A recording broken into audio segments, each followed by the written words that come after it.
আমরা দেখছি যেভাবে হকারদেরকে উচ্ছেদ করা হচ্ছে সেটা নিয়ে অনেকেই বলছে যে বিজেপি সরকার গরিবদের পেটে লাত মারছে, কিন্তু এই পুরো বিষয়টা একটু যদি আমরা প্র্যাকটিক্যালি বোঝার চেষ্টা করি তাহলে একটু অন্যরকম ব্যাপারও আমরা বুঝতে পারবো। ভারতে স্ট্রিট ভেন্ডার অ্যাক্ট 2014 নামে একটি আইন আছে। এই আইনি অনুযায়ী হকারদেরকে তাদের জীবিকা নির্বাহের অধিকারকে আইনি সুরক্ষা দেওয়া হয়েছে। এছাড়াও সুপ্রিম কোর্ট একাধিক রায়ে বলেছে যে স্ট্রিট ভেন্ডারদের লাইফ টু লাইভলিহুড অর্থাৎ জীবিকা নির্বাহের অধিকার তাদের মৌলিক অধিকারের সাথেই জড়িত। আর ঠিক এই কারণের জন্যই কলকাতায় টাউন ভেন্ডিং কমিটি রয়েছে, যেটা কলকাতা কর্পোরেশনের আন্ডারে আসে। আর এই কমিটির কাজ হলো হকারদের সার্ভে করা, ভেন্ডিং সার্টিফিকেট দেওয়া, কোন এলাকায় হকাররা বসতে পারবে আর কোথায় পারবে না সেটাকে ঠিক করা এবং এই পুরো বিষয়টাকে নিয়মিত মনিটর করা। এছাড়া কোন এরিয়াতে হকারি করা যাবে আর কোন এরিয়াতে হকারি করা যাবে না সেটাও নির্দিষ্ট করে দেওয়া তাদের দায়িত্ব। কিন্তু তৃণমূল সরকারের আমলে কিছু বেআইনি কাজ হয়েছে এখানে, যার কারণে বেআইনিভাবে অনেকেই হকারি করতে বসেছে।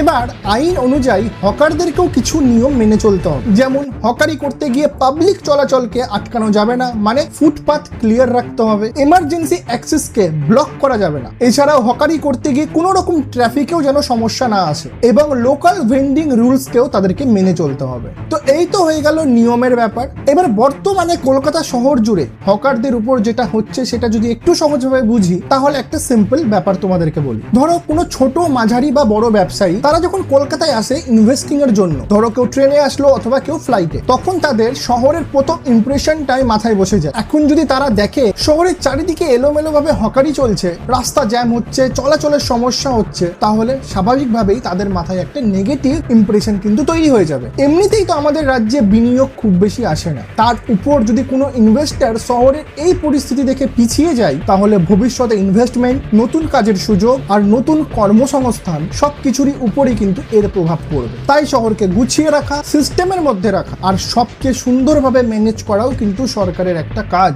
তার মানে এটা নয় যে গরিব মানুষদের রুজি রুটি কেড়ে নেওয়া, তাদের পেটে লাথি মারা, কারণ এই হকারির উপরই বহু মানুষের সংসার চলে। তাই জন্য সরকার যদি তাদের জন্য কিছু নির্দিষ্ট জায়গা চিহ্নিত করে, সুন্দরভাবে লাইন করে যদি হকারদের বসার ব্যবস্থা করে দেয়, তাহলে জিনিসটা দেখতে যেমন ভালো লাগবে তেমনি পুরো বিষয়টা নিয়ন্ত্রণের মধ্যেও থাকে। অথবা নির্দিষ্ট একটা জোন তৈরি করে ওখানে হকারদেরকে বসানো, ফলে শহরটাও পরিষ্কার পরিচ্ছন্ন থাকবে আর সিস্টেমেটিক ভাবেও সবকিছু চলবে। আর এর ফলে হকারদের জীবিকাও কিন্তু বন্ধ হবে না। আমার মনে হয় সরকার যদি দুই দিক ব্যালেন্স করে কোনো সিদ্ধান্ত নেয় তাহলে এই সমস্যার একটা ভালো সমাধান বেরিয়ে আসতে পারে। কিন্তু এখন সোশ্যাল মিডিয়ায় অনেকেই চিল্লাচ্ছে গরিবের পেটে লাথি মারা হয়েছে, গরিবের পেটে লাথি মারা হয়েছে, ঠিক এমন ভাবে এই পুরো বিষয়টাকে দেখানো হচ্ছে। এর ফলে অনেক সময় কি হয়, বড় কোনো উন্নয়নের কাজেও কিন্তু বাধা আসতে পারে।